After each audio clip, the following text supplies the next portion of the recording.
Hey folks, welcome back to the channel. Today we're going to talk about what do the wrists do in the backswing and how I teach all of my students to control their wrists, which in effect control the club face. If you haven't already, remember to like this video, subscribe to the channel, and share this content with family and friends. So when it comes to the backswing and what the wrists are doing, I try to keep it as simple as possible. In previous videos, we've talked about when my shaft gets to parallel on the way back, we have to match up the top line of this golf club with my spine. Well, what does that mean with my wrists? Well, my wrists are then in a position. Most likely, my left wrist has a little bit of flexion into it. My right wrist is an extension.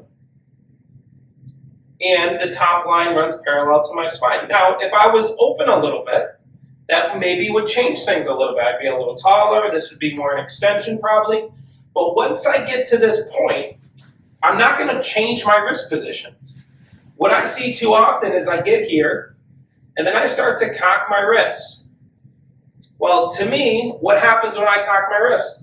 My left wrist goes into extension, which then opens the club face. I then have to do something on the way down to square it back up.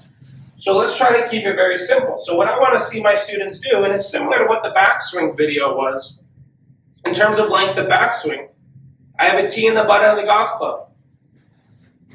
Once I get the shaft to parallel, my wrists are in a position. They then stay there. From there, I'm going to keep turning, and I use my right arm to lift the club literally straight in the air. That's the feeling I try to get. So if I hit a ceiling above me, I'm trying to put the club head through the ceiling.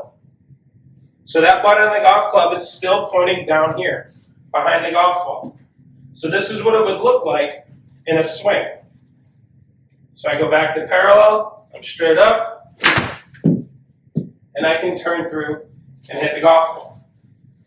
Getting the club straight up is going to also shorten your golf swing. So that's a good visual to have.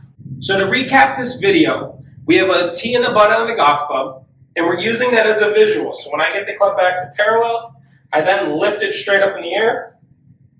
The tee is pointing down. My wrists are already in a position from parallel. They've just gone up. From there, I can turn and hit the golf ball. This is going to make it simple and allow you to have more precise shots on the golf course. Thanks for watching. Remember to share this content with family and friends.